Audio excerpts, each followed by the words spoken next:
Hello students, एडुनेशन में आप सभी का स्वागत है। आज हम आप लोगों का जो बोर्ड है बिहार बोर्ड का एग्जाम, उसमें जो साइंस पूछा जाता है, जनरली बच्चे हिंदी मीडियम में तैयारी करते हैं। तो बिहार बोर्ड के सारे बच्चे जो हिंदी मीडियम में तैयारी करते हैं, इंग्लिश मीडियम में तैयारी करते हैं, उसके लिए केमिस्ट्री का पहला चैप्टर लेके आए हैं, जिसमें चैप्टर का नाम है, यहाँ पे चैप्टर का नाम है रासायनिक अभिक्रिया एंड समीकरण। इस चैप्टर का नाम है रासायनिक अभिक्रिया एंड उसका समीकरण, जिसको इंग्लिश में कहा जाता है केमिकल रिएक्शन एंड इक्वेशन। अगर आप इंग्लिश में कंफर्ट है तो इंग्लिश में भी लिख सकते हैं। तो आपको हिंदी मीडियम के सारे लेक्चर प्रोवाइड होंगे। एक एक लेक्चर को आपको गौर से देखना है और एग्जाम की तैयारी को बेहतर बनाना है, ठीक है।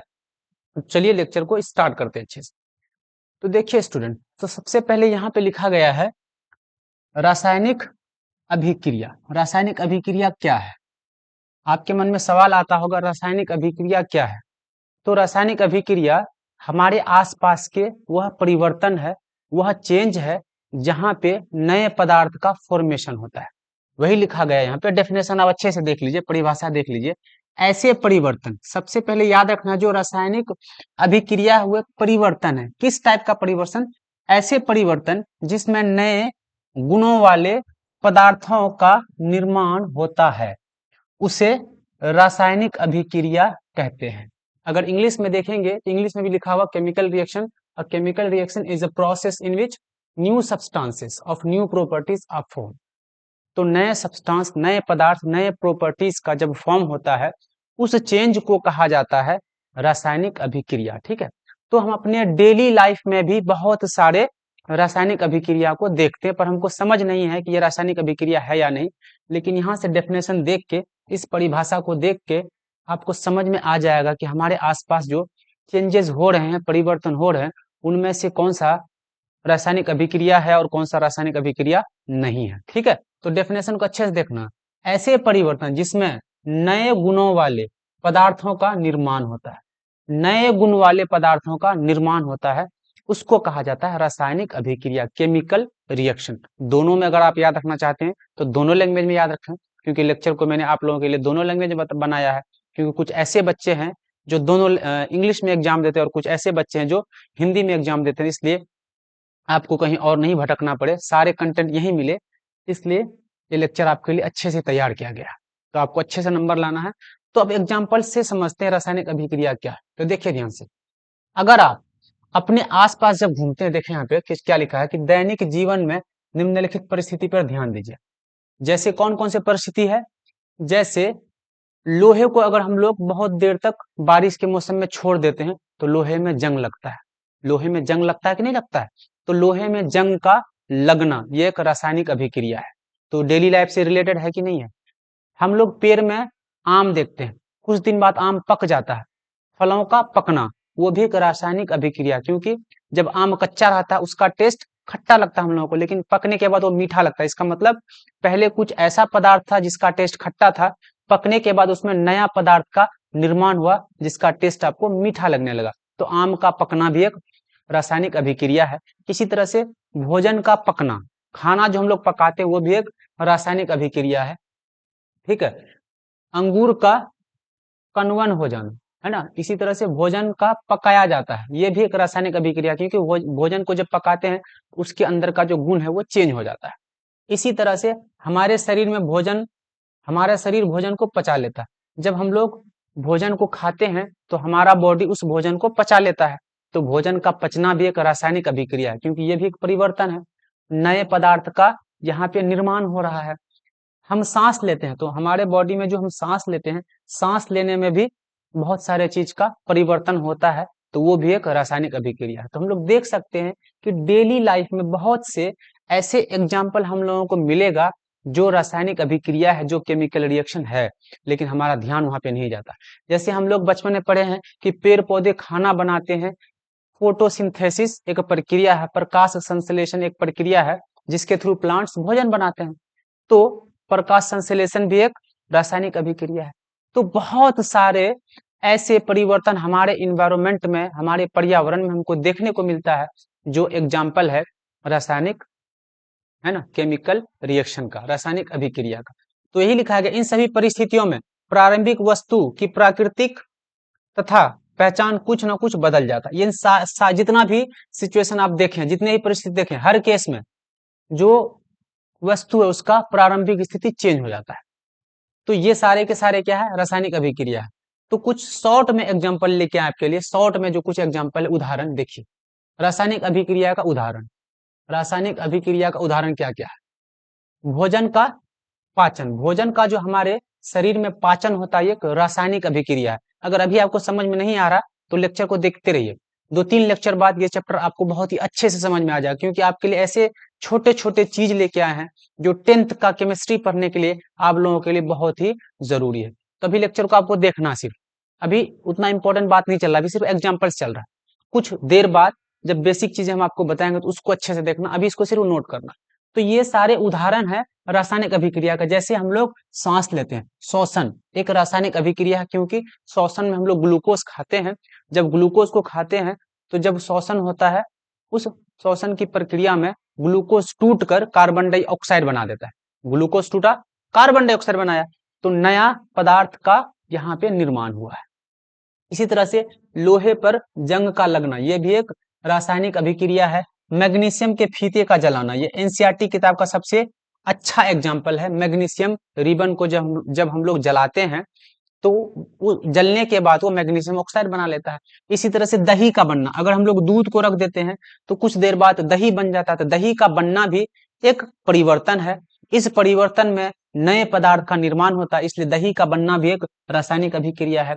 रासायनिक परिवर्तन को, अच्छा ये बाद में करेंगे, ठीक है।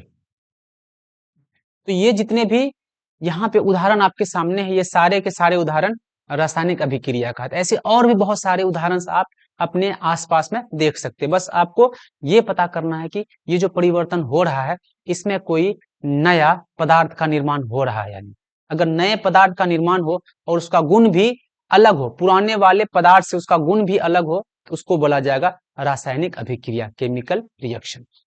आगे चलिए, अब यहाँ पे मैग्नीशियम रिबन का एग्जांपल से आपको समझाते हैं। देखिए, जब मैग्नीशियम रिबन को जलाया जाता है, जब मैग्नीशियम रिबन को जलाया जाता है, चमकदार, कैसे जलता है ये? चमकदार श्वेत लौ के साथ मैग्नीशियम रिबन का दहन होता है। ये याद रखना, कैसा होता है? चमकदार दहन होता है और यह श्वेत चूर्ण में परिवर्तित हो जाता है। ठीक है, यह मैग्नीशियम ऑक्साइड का चूर्ण है। वायु में उपस्थित ऑक्सीजन तथा मैग्नीशियम के बीच होने वाली अभिक्रिया के कारण यह बनता है। यह कह रहा है कि एक मैग्नीशियम, बहुत ही एनसीईआरटी का एग्जांपल है। मैग्नीशियम एक तत्व है, आपको लेबोरेटरी में मिल जाएगा। जब मैग्नीशियम आपको स्ट्रिप के फॉर्म में मिलेगा, रिबन के फॉर्म में मिलेगा, उस रिबन को जब हम लोग जलाते हैं, मैग्नीशियम को जब जलाते हैं, इसका जो फ्लेम होता है ना, लौ जो होता है, बहुत ही चमकदार होता है, बहुत ज्यादा व्हाइट होता है। व्हाइट फ्लेम के साथ ये जलता है। जलने के बाद मैग्नीशियम क्या करता है कि वायु में जो प्रेजेंट ऑक्सीजन है, वायु में प्रेजेंट ऑक्सीजन है, इस ऑक्सीजन से ये मिलता है और अभिक्रिया करता है। ऑक्सीजन के साथ मैग्नीशियम रिएक्शन करता है। रिएक्शन करने के बाद ये बना लेता है मैग्नीशियम ऑक्साइड। यानी कि मैग्नीशियम के जलने के बाद जो मैग्नीशियम का राख बच जाता है, राख जो बच जाता है, वही राख मैग्नीशियम ऑक्साइड है, जिसको यहाँ पे क्या लिखा गया? चूर्ण। ये समझ गए बात? क्या समझे यहाँ पे? तो हम लोग क्या करते हैं, अगर अभी थोड़ा देर बाद आपको समझाएंगे कि यहाँ पे आपके पास मैग्नीशियम था, मैग्नीशियम के लिए हम लोग, चलिए यह क्या था? मैग्नीशियम इंग्लिश में ही लिख देते हैं। ये मैग्नीशियम था, इस मैग्नीशियम को आप जलाए हैं। इस मैग्नीशियम को जैसे हम लोग जलाए, तो जलाने के लिए हम लोगों को चाहिए होता ऑक्सीजन। किसी भी चीज को जलाने के लिए हम लोगों को चाहिए होता है ऑक्सीजन। ये बताएंगे क्या है, इसको एक लिखने का तरीका है, इस रासायनिक अभिक्रिया को लिखने का तरीका है। अभी ज्यादा स्ट्रेस आपको नहीं लेना।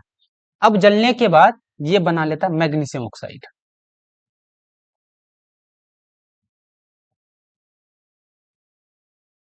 मैग्नीशियम ऑक्साइड, ठीक है। रासायनिक अभिक्रिया को इस तरह से शॉर्ट हैंड में लिखा जाता है। वही लिखा, जब हम लोग मैग्नीशियम रिबन को जलते हैं in air, it dazzling white light के साथ जलता है। कैसे जलता है? डेजलिंग व्हाइट लाइट, ऐसा लाइट जिससे आपका आंख में चकाचौंध हो जाएगा। तो ये मैग्नीशियम का जलना, मैग्नीशियम रिबन का एयर में जलना, ये क्या है? ये एक रासायनिक अभिक्रिया है। ठीक है, अब देखिए यहाँ पे एक है रिएक्टेंट और एक है प्रोडक्ट। अब यहाँ पे देखिए, जो रासायनिक अभिक्रिया में भाग लिया, ये दोनों रासायनिक अभिक्रिया में भाग लिया है, इसको बोला जाता है रिएक्टेंट। क्या बोला जाता है? रिएक्टेंट। और जो बना मैग्नीशियम और ऑक्सीजन से के मिलने से जो बना, उसको बोला जाता है प्रोडक्ट। तो देखिए ध्यान से क्या लिखा है। सबसे पहले लिखा है अभिकारक। अभिकारक किसको कहते हैं? ऐसे पदार्थ जो किसी रासायनिक अभिक्रिया में हिस्सा लेते हैं, उसे अभिकारक कहते हैं। अभिकारक का इंग्लिश होता है reactant. The substances that takes part in chemical reaction. जो केमिकल रिएक्शन में भाग लेता है उसको अभिकारक कहा जाता है, रिएक्टेंट कहा जाता है। जैसे अभी हम लोग बोले कि मैग्नीशियम रिबन को हम लोग जलाए, मान किसको जलाए? मैग्नीशियम रिबन को जलाए। तो यहाँ पे मैग्नीशियम ले लिए हम लोग, मैग्नीशियम रिबन जलेगा, उस इसके लिए इसको ऑक्सीजन चाहिए होता है। ये ऑक्सीजन के उपस्थिति में जला, मैग्नीशियम और ऑक्सीजन मिला, जला, तो यहाँ पे रासायनिक अभिक्रिया हुआ। रासायनिक अभिक्रिया के बाद एक नया पदार्थ बना, आपको उस पदार्थ का नाम है मैग्नीशियम ऑक्साइड।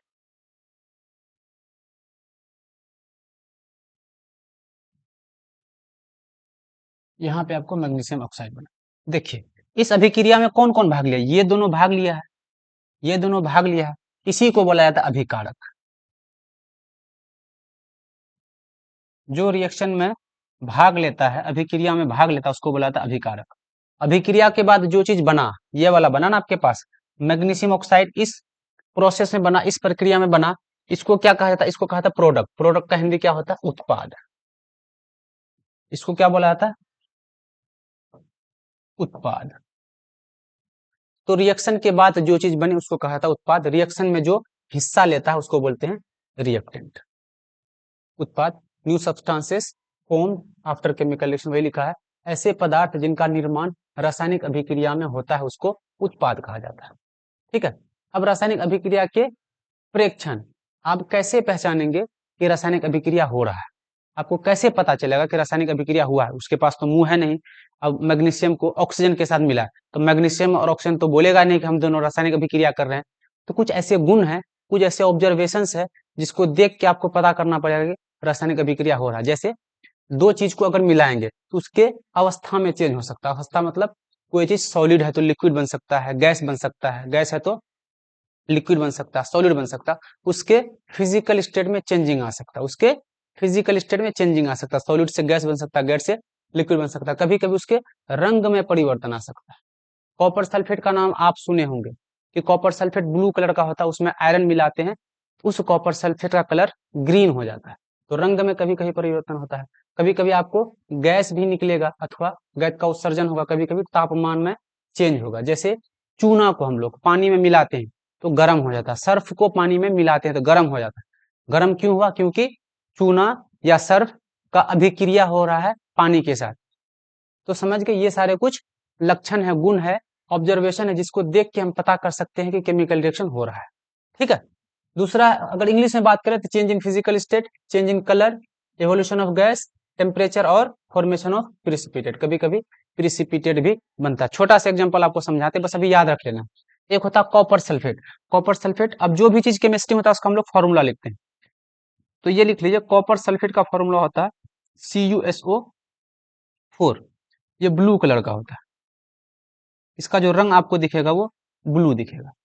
ठीक है। अगर इस कॉपर सल्फेट में हम लोग एक लोहा ला के रख देते हैं, लोहा का सिंबल होता है Fe। ठीक है। तो ये एक नया चीज बनता है, यहाँ पे नया चीज बनता है FeSO4 पढ़ा जाता है इसको, प्लस यहाँ पे कॉपर आपको नीचे बैठा हुआ मिलेगा। तो यहाँ पे इसका जो कलर आपको दिखेगा ये ग्रीन हो जाता है, हरे कलर का हो जाता है। पहले कलर था ब्लू, जब अभिक्रिया हुआ तो कलर हो गया ग्रीन। तो यहाँ पे कलर का चेंजिंग हुआ है। एक आपको गुण मिल गया कि कलर भी चेंज हो सकता है ना।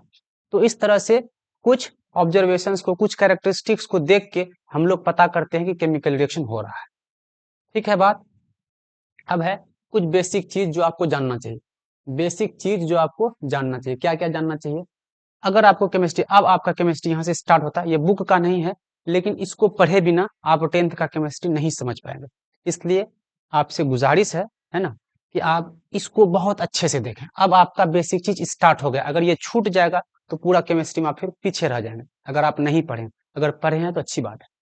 तो क्या क्या चीज हम लोगों को जानना है, तो सबसे पहले जो शुरू का 30 तत्व है, एलिमेंट्स है, जैसे हाइड्रोजन है, हीलियम है, लिथियम है, बेरिलियम है, इसका नाम हम लोगों को सीरियली याद होना चाहिए। 30 एलिमेंट का कम से कम। तत्वों के संयोजकता, वैलेंसी के बारे में बात कर रहे हैं, वैलेंसी सबका निकालने जानना है। कुछ आयंस के बारे में हम लोग बात करेंगे, जिसके पास चार्जेज आ जाए प्लस या माइनस, और रासायनिक सूत्र कैसे लिखा जाता है, जैसे अभी हम लोग लिखे थे FeSO4, ये रासायनिक सूत्र कहलाता है, इसको कैसे लिखते हैं। तो ये 4 चीज को इस लेक्चर में अच्छे से सीखना है, और आपसे बार बार हम गुजारिश कर रहे हैं कि इसको अच्छे से देखना आपको। अगर आप नहीं जानते तो इसको अच्छे से देखिए, आपका केमिस्ट्री चुटकी में खत्म हो जाएगा। ठीक है, तो क्या क्या हम लोग को याद करना है, नेम ऑफ 30 एलिमेंट्स याद करना है, उसका वैलेंसी निकालना है, कुछ आयंस के बारे में जानना, और केमिकल फॉर्मूला लिखना सीखना। तो चलिए आपको एक तरफ से कराते, सबसे पहले हम आपके लिए 30 एलिमेंट लिख के लाए। तो आपको इस तरह से सीरियली याद करना है। ये आपका तत्व हुआ, जैसे हाइड्रोजन एक तत्व हुआ, एक एलिमेंट हुआ, ठीक है, ये इसका एटॉमिक नंबर कहलाता है। उसके बगल में जो लिखा है एटॉमिक नंबर, तो 1 नंबर पे हाइड्रोजन रहता है केमिस्ट्री का, जब आप पीरियोडिक टेबल देखेंगे।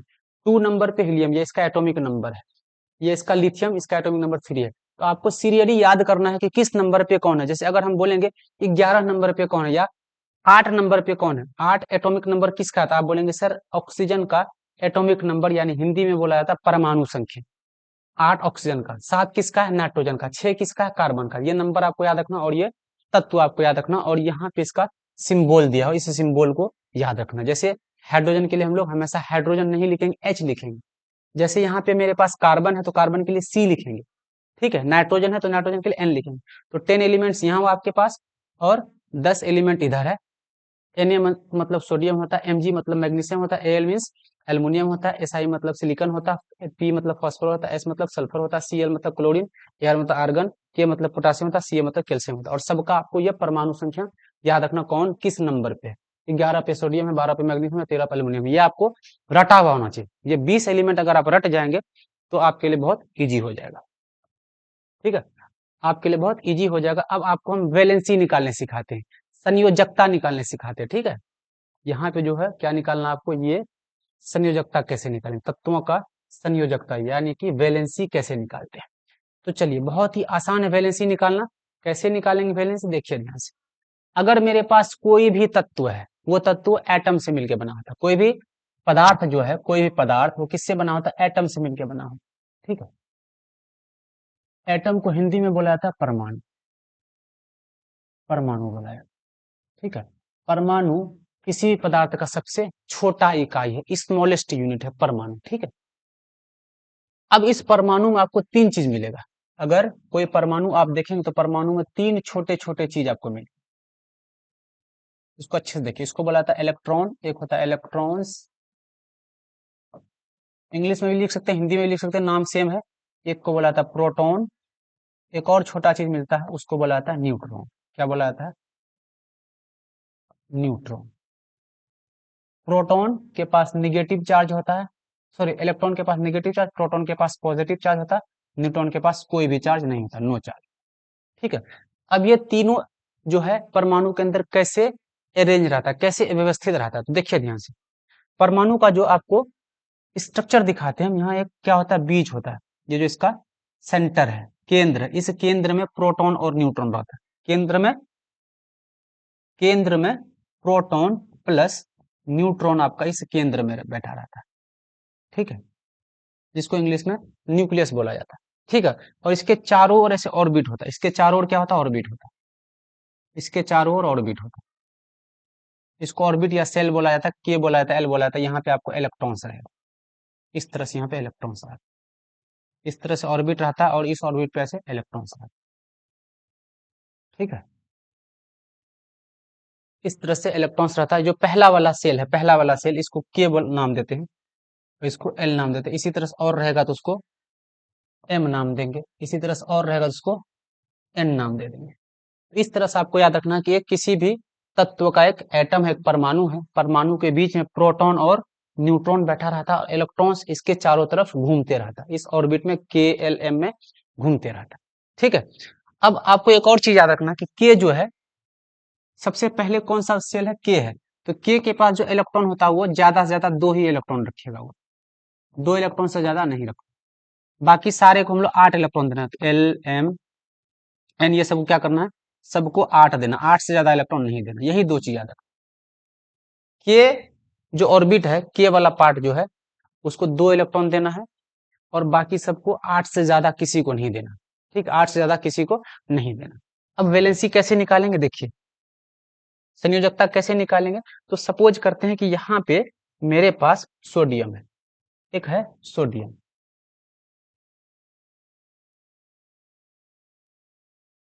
सोडियम के लिए हम लोग जो सिंबल यूज करते हैं वो Na यूज करते हैं, ये सोडियम है। सोडियम का अगर परमाणु संख्या की बात करें, परमाणु संख्या मीन्स एटॉमिक नंबर की बात करें सोडियम का, तो देखिए ध्यान से, एटॉमिक नंबर, इसका एटॉमिक नंबर होता है 11। सोडियम कितने नंबर पे, तो 11 नंबर पे, सोडियम 11 नंबर पे, ये याद रखना आपको बहुत जरूरी है। सोडियम 11 नंबर पे है। जिसका जितना परमाणु संख्या होता है, उस परमाणु के पास उतना ही इलेक्ट्रॉन होता है और उतना ही प्रोटॉन होता है। तो सोडियम के पास जो इलेक्ट्रॉन होगा, इलेक्ट्रॉन जो होगा वो 11 होगा, और प्रोटॉन भी कितना होगा, प्रोटॉन भी 11 होगा। अब इसको हम लोग को अरेंज करना है। क्या करना, अरेंज करना। कैसे अरेंज करेंगे, तो KLM बना के यहाँ बना लिए KL और M। तो सोडियम है आपके पास, सोडियम है, सोडियम का एटॉमिक नंबर 11, तो 11 इलेक्ट्रॉन 11 प्रोटॉन। तो हम लोग जो बांटते हैं, अरेंज करते हैं, इलेक्ट्रॉन्स को करते हैं, वैलेंसी में से इलेक्ट्रॉन से निकलता है। तो पहला वाला जो ऑर्बिट है आपका, सेल है, के को हम लोग 2 ही इलेक्ट्रॉन देते हैं, चलिए 2 दे दिए। आपके पास टोटल 11 इलेक्ट्रॉन, कितना इलेक्ट्रॉन है, 11 इलेक्ट्रॉन। तो बाकी बचा इलेक्ट्रॉन किसके पास जाएगा, अब आपके पास बच गया है 9 इलेक्ट्रॉन, लेकिन इसको औकात है 8 ही इलेक्ट्रॉन लेने का, 8 इसको दे दी। एक इलेक्ट्रॉन कहाँ चला जाएगा, एक इलेक्ट्रॉन इसके पास चला जाएगा। यही आपका हो जाएगा संयोजकता या वैलेंसी। तो वैलेंसी आपका 1 हो जाएगा, वैलेंसी कितना हो जाएगा, 1 हो जाएगा। ठीक है। इसी तरह से अगर एक और तत्व हम लोग लेते हैं, एल्यूमिनियम। एल्यूमिनियम का अगर आप परमाणु संख्या देखते हैं तो ये 13 होता है। एल्यूमिनियम का परमाणु संख्या 13 होता है। तो 13 है तो इसका एटॉमिक नंबर 13 है, तो इसके पास 13 इलेक्ट्रॉन है। तो पहले के को हम लोग 2 ही इलेक्ट्रॉन दे सकते हैं। अब आपके पास बच गया कितना इलेक्ट्रॉन, कितना ही बचा, 8 इसको दे देते हैं। 8 प्लस 2 10 हो गया। अब आपके पास बचा 3, तो 3 इलेक्ट्रॉन आपका यहाँ पे चले गया। ठीक है। तो ये लास्ट ऑर्बिट है आपका, लास्ट में 1 इलेक्ट्रॉन है, 2 इलेक्ट्रॉन है, 3 है, यही आपका संयोजकता हो जाएगा। ठीक है। इसी तरह से अगर मैग्नीशियम हम लोग देखें, मैग्नीशियम के लिए हम लोग सिंबल Mg लिखते हैं, इसका नंबर होता है 12, ये आपको याद रख लेना। जैसे यहाँ पे मैग्नीशियम है, मैग्नीशियम आपको 12 नंबर पे, इसके लिए हम लोग Mg लिखते हैं।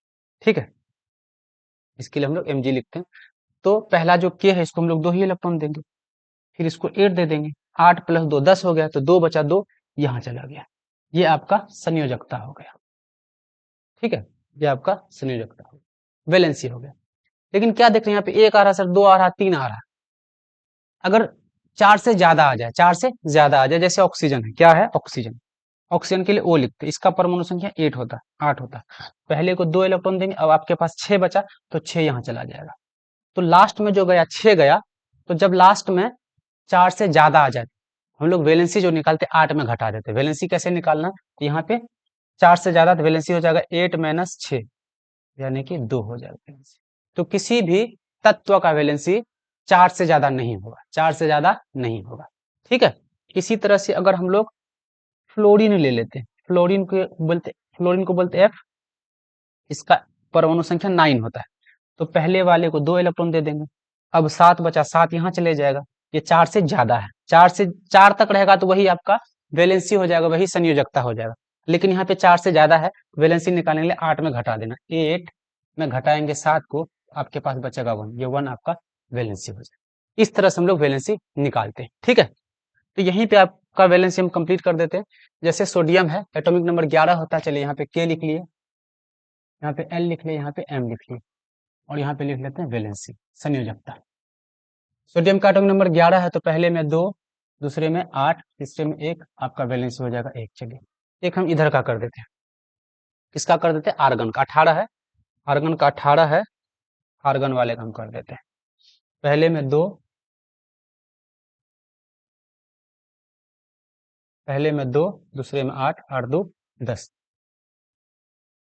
वो उल्टा हो गया, ये पहला है, पहले में 2 इलेक्ट्रॉन, दूसरे में 8 इलेक्ट्रॉन, 8 तो 10, फिर तीसरे में 8 इलेक्ट्रॉन। ये 8 के बराबर आ गया। इसका वैलेंसी कितना हो जाएगा? इसका वैलेंसी हो जाएगा 0। 8 में 8 घटाएंगे 0। तो वैलेंसी 0 हो सकता है, 1 हो सकता है, 2 हो सकता है, 3 हो सकता है, 4 हो सकता है। 4 से ज्यादा वैलेंसी नहीं होता है। ठीक है, इसी तरह अगर कैल्शियम का करें, कैल्शियम का एटॉमिक नंबर 20 है, तो पहले वाले में 2 इलेक्ट्रॉन जाएगा, दूसरे में 8 जाएगा, फिर तीसरे में कितना? 8 ही जाएगा, और चौथे में भी कितना जाएगा? आपके पास 8 8 कितना हुआ? 8 8 16 2 18, यहाँ चले जाएगा 2। ये होगा आपका वैलेंसी। इस तरह से हम लोग वैलेंसी निकाल ले। वैलेंसी निकालने मेरे ख्याल से आप सीख गए होंगे।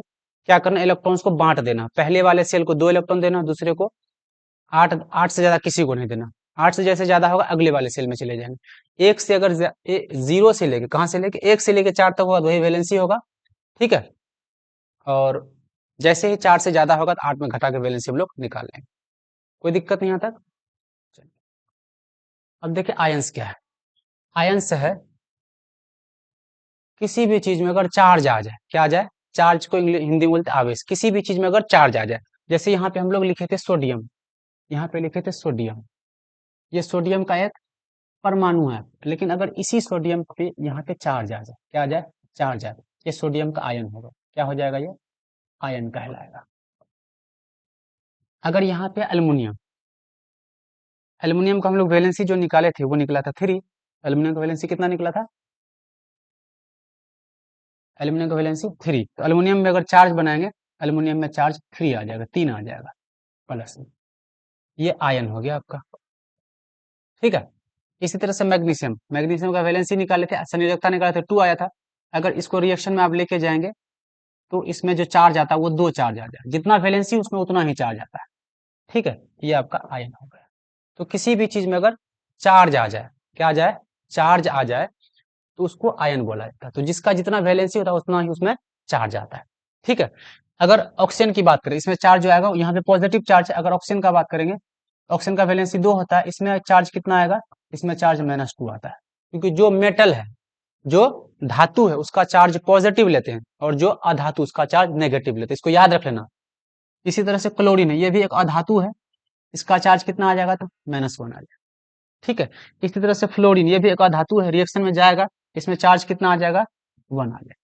ये पॉजिटिव निगेटिव आयन हुआ आपका, और ये पॉजिटिव आयन हुआ। तो कोई भी चार्ज पार्टिकल, कोई भी चीज जिसमें चार्ज आ जाए उसको आयंस बोला जाता है। कुछ ऐसे, ये सिंपल आयन है आपका, ये तो साधारण आयन है, सब में एक ही परमाणु है, एक ही एटम है, एक ही एलिमेंट है। जैसे अल्युमिनियम अकेला है, सोडियम अकेला है, मैग्नीशियम अकेला है, ऑक्सीजन अकेला है, क्लोरीन अकेला है, फ्लोरीन अकेला है। तो अकेला वाला आयन, इसको हम लोग क्या बोलते हैं? सरल आयन बोलते हैं, सिंपल आयन बोलते हैं। ये सारे सिंपल आयन है। लेकिन कुछ ऐसे आयन देखेंगे जहां पे आपको एक से ज्यादा एलिमेंट्स मिलेगा, उसको बोलते हैं बहु परमाणुक आयन। बहु परमाणुक आयन, इसको रट जाना, इसको क्या करना आपको? रट जाना। इस वाले चार्ट को रट जाना है आपको। देखिए ध्यान, सबसे पहले देखिए अमोनियम, अमोनियम का फॉर्मूला होता है NH4+, ये आपको याद रखना। हम पूछेंगे अमोनियम का फॉर्मूला बताइए, तो आपको बोलना NH4+। क्या बोलना? NH4+। अगर बोलेंगे हाइड्रोक्साइड का बताइए, हाइड्रोक्साइड का OH-, कार्बोनेट का बताइए तो CO3 2-, सल्फेट का बताइए SO4 2-, हाइड्रोजन कार्बोनेट का बताइए HCO3-, नाइट्रेट का बताइए NO3-, फॉस्फेट का बताइए PO4 3-, क्लोरेट का बताइए। ये सब आयन आपको रट जाना, बहुत ज्यादा क्या है, ये इंपॉर्टेंट आयन है। ये सारे जो पॉली एटॉमिक आयन, इसको इंग्लिश में बोला जाता है, ये सारे पॉली एटॉमिक आयन आपके केमिस्ट्री के लिए, 10th क्लास के केमिस्ट्री के लिए, बिहार बोर्ड के लिए बहुत ही ज्यादा इंपॉर्टेंट है। तो सारे स्टूडेंट्स को याद कर लेना, इसको रट जाना है, उस 20 एलिमेंट को रट जाना है, तभी हम आपको फॉर्मूला लिखने बता सकते हैं। ठीक है, केमिकल फॉर्मूला जो होता है, रासायनिक सूत्र किसी भी चीज का कैसे लिखते हैं, वो आपको बता सकते हैं। तो ये आपको रट जाना है, ये पूरा चार्ट रट जाना है। वैलेंसी कैसे निकालते हैं, इसको रट जाना, तभी केमिकल फॉर्मूला आप लिख पाएंगे। देखिए कैसे लिखते हैं, यहाँ पे क्या लिखना है? रासायनिक सूत्र का लिखना। कैसे लिखते हैं? सपोज करते हैं कि ऑक्सीजन और सोडियम को हम लोग मिला दिए, यहाँ पे है ऑक्सीजन। चलिए इंग्लिश में लिख देते हैं, जल्दी जल्दी लिखा जाता है ऑक्सीजन। आप हिंदी में भी लिख सकते हैं। ऑक्सीजन को हम लोग मिला दिए किसके साथ? सर चलिए, किसके साथ मिला है इसको? चलिए हाइड्रोजन के साथ मिला है। ऑक्सीजन को हाइड्रोजन के साथ मिला दिए, जैसे ऑक्सीजन और हाइड्रोजन मिलके रासायनिक अभिक्रिया करेगा तो ये क्या बना लेता है, ये जल बनाता है। क्या बनाता है, जल बनाता है, इसको याद रख लेना। दो पदार्थ मिला, जल बनाया, ये रासायनिक अभिक्रिया हुआ। अभी ये आपको वर्ड्स में लिखा हुआ है, शब्द में लिखा हुआ। अब हमको फॉर्मूले में लिखना है, सिंबल्स में लिखना है। तो ऑक्सीजन के लिए आपको लिखना है O2। हम अब याद रखना, ऑक्सीजन के लिए क्या लिखना, O2 लिखना, प्लस हाइड्रोजन के लिए क्या लिखना, H2 लिखना। हाइड्रोजन के लिए H2 लिखना। अब फॉर्मूला बनाना, कैसे फॉर्मूला बनेगा बताते हैं। सबसे पहले आपको इन दोनों का वैलेंसी निकालना, संयोजकता निकालना, वैलेंसी निकालना। अगर ऑक्सीजन का आप एटॉमिक नंबर देखेंगे तो एटॉमिक नंबर इसका 8 होता है। ऑक्सीजन का एटॉमिक नंबर 8 होता है। ऑक्सीजन का एटॉमिक नंबर 8 होता है, याद रख लो, चार्ट देख लेना आपको। तो पहले पे 2 इलेक्ट्रॉन होगा, दूसरे पे 6 इलेक्ट्रॉन। तो 4 से ज्यादा है, ये 4 से ज्यादा हो गया। तो वैलेंसी कैसे निकालेंगे, 8 में घटा देंगे 6 को, तो 2 आपका वैलेंसी हो जाएगा। इसी तरह से हाइड्रोजन है, हाइड्रोजन का जो परमाणु संख्या होता है वो 1 होता है, इसके पास एक ही इलेक्ट्रॉन, यही इसका वैलेंसी हो जाएगा। अब वो फॉर्मूला बनाने में वैलेंसी को हम लोग क्रॉस करते हैं, ऐसे वैलेंसी को ऐसे क्रॉस करते हैं। जब फॉर्मूला लिखेंगे, ये वाला 2, ये वाला 2, ये सब नहीं लिखना, सिर्फ मेन चीज को। चलिए यहाँ पे क्या लिख दिए, हाइड्रोजन को लिखे और यहाँ पे ऑक्सीजन को लिखे। ऑक्सीजन का वैलेंसी हाइड्रोजन पे लग जाएगा और हाइड्रोजन का वैलेंसी ऑक्सीजन पे लग जाएगा। लेकिन अगर एक रहेगा, वैलेंसी एक रहेगा, तो एक को हम लोग नहीं लिखते। तो ये आपका रासायनिक सूत्र हो, ये आपका केमिकल फॉर्मूला हो गया जल का। ठीक है, ये आपका केमिकल फॉर्मूला हो गया जल का। इसी तरह से हम लोग रिएक्शन कराते हैं, देखिए सोडियम का, किसका, मान लेते मेरे पास यहाँ पे सोडियम है। इस सोडियम को हम लोग मिला दिए ऑक्सीजन के साथ, ऑक्सीजन के साथ मिलाएंगे तो ये सोडियम ऑक्साइड बनाता है। अब ये सब चीज आपको याद रखना, धीरे धीरे धीरे धीरे अपने लेवल को आगे बढ़ाना बच्चा लोग। सोडियम ऑक्साइड, बाकी हम आपका सब कुछ सही कर देंगे। ये तो हम लोग वर्ड के फॉर्म में लिख लिए, है ना, शब्द का प्रयोग करके लिख लिए। अब इसका हम लोग फॉर्मूला कैसे बनाएंगे, रासायनिक फॉर्मूला कैसे बनेगा। तो सबसे पहले जो इसका सिंबल आपको बताया, सोडियम के लिए क्या बताया, तो Na बताया, यहाँ पे आप Na लिखिए, प्लस ऑक्सीजन के लिए तो O2 बताया, यहाँ पे O2 लिखिए। अब निकालना वैलेंसी। सोडियम का एटॉमिक नंबर होता है 11, सोडियम का एटॉमिक नंबर 11, सोडियम का परमाणु संख्या होता है 11। अगर इसका वैलेंसी लिखेंगे तो पहले में 2 इलेक्ट्रॉन, दूसरे में 8, एक और इलेक्ट्रॉन बचा 1। ये इसका आपका इलेक्ट्रॉनिक कॉन्फ़िगरेशन होगा। इस तरह से हम लोग इलेक्ट्रॉन को बांट दिए। और ऑक्सीजन का अगर इलेक्ट्रॉन हम लोग बांटते हैं तो ऑक्सीजन का एटॉमिक नंबर 8 होता है। तो पहले वाले सेल में 2 इलेक्ट्रॉन देंगे, दूसरे वाले में 6 इलेक्ट्रॉन चले जाएगा। देखिए यहाँ पे ये 1 है, मतलब 4 से छोटा, यही इसका संयोजकता हो जाएगा। ठीक है, तो सोडियम का संयोजकता, सोडियम का वैलेंसी 1 हुआ। अब ऑक्सीजन का अगर हमको वैलेंसी निकालना, ये 4 से ज्यादा है, तो 4 से ज्यादा है तो 8 में घटा देना, 8 में 6 को घटाएंगे तो 2 इसका वैलेंसी हो जाएगा। अब याद रख लेना कि ऑक्सीजन का वैलेंसी 2 होता है। अब हमको अगर रासायनिक सूत्र बनाना है, इस वैलेंसी को ऐसे हम लोग क्रॉस करेंगे, वैलेंसी को क्रॉस करेंगे। पहले जो जो तत्व इसको लिखे हैं, तो सोडियम है तो सोडियम लिख लिए Na, और ऑक्सीजन है तो O लिख लिए। O2 नहीं लिखेंगे, O लिखेंगे। जब अकेला लिखते तब O2 लिखते, किसी के साथ लिखेंगे तो सिर्फ पहले O लिखना। अब वैलेंसी को क्रॉस करना, ऑक्सीजन का वैलेंसी चले जाएगा सोडियम, ऑक्सीजन का वैलेंसी 2 है तो यहाँ पे सोडियम में लग जाएगा, और सोडियम का वैलेंसी 1 है तो ऑक्सीजन में लग जाएगा। लेकिन अगर कोई चीज एक रहे तो एक को हम लोग नहीं लिखते हैं, तो फॉर्मूला हो जाएगा Na2O। क्या पढ़ेंगे इसको, Na2O, सोडियम ऑक्साइड। क्या नाम है इसका, सोडियम ऑक्साइड। हिंदी में भी लिख देते हैं, बाकी आप लोग तो इतना तो लिखने जानते ही हैं, सोडियम ऑक्साइड।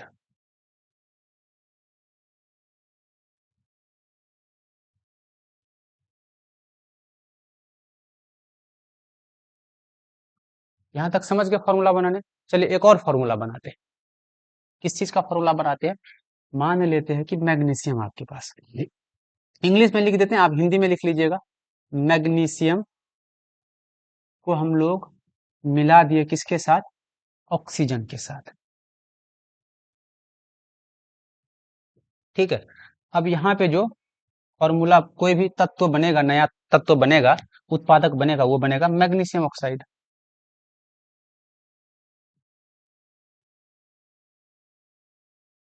Magnesium oxide. अब इसका केमिकल फॉर्मूला, रासायनिक सूत्र कैसे बनेगा, तो मैग्नीशियम के लिए हम लोग शॉर्ट में लिखेंगे Mg। ठीक है, प्लस ऑक्सीजन के लिए लिखते हैं O2।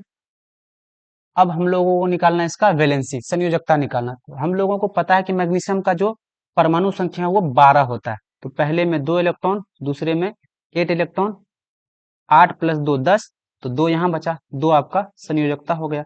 और ऑक्सीजन का संयोजकता निकाले हैं 2 होता है, तो जब दोनों का संयोजकता सेम रहे तो हम लोग इसको कट कर देते हैं, तो दोनों कट जाएगा, तो ये बन जाएगा MgO। इस तरह से हम लोग रासायनिक सूत्र बनाते हैं। ठीक है, अगर कार्बन डाइऑक्साइड का बना है, किसका बना है, कार्बन डाइऑक्साइड का अगर हम लोग बनाए तो कैसे बनेगा, चलिए यहाँ पे है आपके पास कार्बन, यहाँ पे है कार्बन, और यहाँ पे है ऑक्सीजन। अरे हिंदी लिखने में दिक्कत आता है, चलिए इंग्लिश में लिख देते हैं। कार्बन है और ऑक्सीजन है, ये बनाएगा, कार्बन और ऑक्सीजन मिलता है तो ये बनाता है कार्बन डाइऑक्साइड। Carbon dioxide. अब ये तो हम लोग वर्ड में लिख दिए, इसका हमको बनाना है सूत्र, रासायनिक सूत्र बनाना है। कैसे बनेगा रासायनिक सूत्र, तो कार्बन के लिए लिखेंगे C, क्योंकि कार्बन के लिए आपको बताया हम लोग सिंबल यूज करते हैं C, और ऑक्सीजन के लिए सिंबल यूज करते हैं O2। अब कार्बन का आप निकालना पड़ेगा, वैलेंसी आपको निकालना पड़ेगा, तो कार्बन का एटॉमिक नंबर होता है 6, तो पहले में 2 इलेक्ट्रॉन और दूसरे में 4 इलेक्ट्रॉन, तो 4 है तो यही 4 वैलेंसी हो जाएगा। और ऑक्सीजन का वैलेंसी आप लोग निकाल चुके हैं तो 2 होता है। अब देखो ये दोनों कट रहा है, 2 से कितने बार में, 2 बार में, यानी कि यहाँ का 2 बच जाएगा, यहाँ का 1 हो जाएगा। अब इसको क्रॉस कराना, जो कटेगा उसको काट देना, यहाँ पे C लिख लेंगे, यहाँ पे O लिख लेंगे, और वैलेंसी क्रॉस करेंगे, C के पास चला जाएगा 1 और O के पास चला जाएगा 2, तो C1O2, लेकिन हम लोग 1 को नहीं लिखते। फॉर्मूला क्या बना कार्बन डाइऑक्साइड का, CO2। समझ गए यहाँ तक फॉर्मूला, तो ये सिंपल वाला था। अब आयन वाले केस को देख लेते हैं, आयन का फॉर्मूला हम लोग कैसे लिखते हैं। जो अभी आयन हम लोग पढ़े, तो कौन कौन सा आयन था, एक आयन था आपके पास हाइड्रोक्साइड आयन, क्या नाम है, हर एक आयन का यूज करके आपको हम कंपाउंड बना देते हैं। चार्ट अगर देखेंगे आपके पास था एक OH माइनस, इसका नाम था हाइड्रो ऑक्साइड, क्या नाम था, हाइड्रो ऑक्साइड आयन। देखिए ध्यान से, इसके पास निगेटिव चार्ज है, निगेटिव चार्ज है तो इसका रिएक्शन सिर्फ धातु से होगा, मेटल से होगा। इसका रिएक्शन अगर हम लोग कराएंगे सोडियम के साथ, यहाँ पे Na लिख दिए, और इसका रिएक्शन हम लोग करा दिए किसके साथ, OH माइनस के साथ। तो अभी आपको ये सीखना है कि जिसका जितना चार्ज होता है वही उसका वैलेंसी होता है। सोडियम का वैलेंसी निकाले थे, सोडियम का वैलेंसी 1 निकला था, पिछले स्लाइड में आपको दिखा दिए थे, सोडियम का वैलेंसी 1 निकला था। और यहाँ पे OH है, इसका चार्ज 1 है, इसका वैलेंसी हो गया। अब जो यहाँ पे आपके पास नया प्रोडक्ट बना, उत्पाद बना, वो बनेगा NaOH, नाम हो जाएगा सोडियम हाइड्रो ऑक्साइड। नाम क्या हो जाएगा, सोडियम हाइड्रो ऑक्साइड। ठीक है, चलिए इसी हाइड्रो ऑक्साइड को हम लोग मिला देते हैं कैल्शियम के साथ। यहाँ पे आपके पास है कैल्शियम, Ca मीन्स कैल्शियम। अब आपको चार्ट देख लेना, Ca मीन्स होता है कैल्शियम, प्लस इसको मिला दिया हाइड्रो ऑक्साइड के साथ, हाइड्रो ऑक्साइड का फॉर्मूला OH माइनस। तो कैल्शियम का एटॉमिक नंबर होता है 20, तो पहले में 2 इलेक्ट्रॉन, दूसरे में 8 इलेक्ट्रॉन, 8 2 10, फिर तीसरे में 8 इलेक्ट्रॉन, चौथे में 2 इलेक्ट्रॉन, तो 2 आपका संयोजकता हो गया। और हाइड्रोक्साइड का चार्ज 1 है, तो यही इसका आपका संयोजकता हो गया। ठीक है, अब अगर हमको यहाँ पे रासायनिक सूत्र लिखना है, जो नया प्रोडक्ट बना, तो सबसे पहले जो जो रिएक्शन किया है उसको लिख दिए, Ca है और OH है, दोनों को लिख देंगे। अभी वैलेंसी को क्रॉस नहीं करेंगे, अब वैलेंसी क्रॉस करेंगे। ये 1 किसके पास चला जाएगा, Ca के पास, तो 1 हम लोग नहीं लिखते हैं। और ये 2 किसके पास चला जाएगा, OH के पास चला जाएगा। तो देखिए यहाँ पे 2 एटम आपके पास है, 2 परमाणु, ऑक्सीजन भी और हाइड्रोजन भी, तो जब 2 रहे यहाँ पे लोग ब्रैकेट लगाते हैं। अब ये चार्ज को, ये वैलेंसी को इसके साथ ऐसे जोड़ दें, इसका नाम क्या हो जाएगा, कैल्शियम हाइड्रोक्साइड। Ca से कैल्शियम, OH से हाइड्रोक्साइड, नाम हो जाएगा कैल्शियम हाइड्रो ऑक्साइड। इस तरह से हम लोग नाम लिखते हैं। आपको सारे आयंस का यूज करके अलग अलग कंपाउंड्स को लिखना है। ठीक है, एक और आयन आपको देते हैं सल्फेट या कार्बोनेट, CaCO3 2 माइनस होता है, इसका नाम है कार्बोनेट आयन। चार देख के आप सबका यूज कर सकते हैं, कार्बोनेट आयन। इस कार्बोनेट को चलिए हम मिलाते हैं सोडियम के साथ, तो यहाँ पे मेरे पास है सोडियम, एल्युमिनियम ले लेते हैं सबसे अच्छी बात, एल्युमिनियम अभी तक नहीं लिए, चलिए एल्युमिनियम ले लिए। एल्युमिनियम के लिए एल, और यहाँ पे लिख दिए कार्बोनेट के लिए CO3 2 माइनस होता है, सॉरी स्टूडेंट्स, कार्बोनेट के लिए CO3 2 माइनस होता है। रिएक्शन करा दिए कार्बोनेट के साथ, तो कार्बोनेट का चार्ज 2 होता है, ये चार्ज आपको याद रखना। अगर एल्युमिनियम का वैलेंसी निकालेंगे, इसका एटॉमिक नंबर होता है 13, तो पहले में 2 इलेक्ट्रॉन, दूसरे में 8 इलेक्ट्रॉन, 8 प्लस 2 10, और लास्ट में चला जाएगा 3, तो ये 3 आपका संयोजकता हो गया। कार्बोनेट का संयोजकता, ये इसका चार्ज ही यूज होगा। अब हम लोग को जब कंपाउंड बनाना है, तो जो जो रिएक्शन में गया है पहले उसको लिख लीजिए आप। एल्युमिनियम गया है तो एल्युमिनियम को लिख लिए Al, और कार्बोनेट गया है CO3 तो CO3। जब रिएक्शन करेंगे तब चार्ज नहीं लिखना, तब मेन फॉर्म सिर्फ लिखना। अब इस वैलेंसी को करना क्रॉस, एल्युमिनियम पे लग जाएगा 2 और कार्बोनेट पे लग जाएगा 3। अब देखिए यहाँ पे कार्बन भी ऑक्सीजन 2 है, जब 2 आ जाए तो यहाँ पे लगा देना ब्रैकेट, नाम क्या हो जाएगा Al2CO3 होल 3, नाम हो जाएगा एल्युमिनियम कार्बोनेट।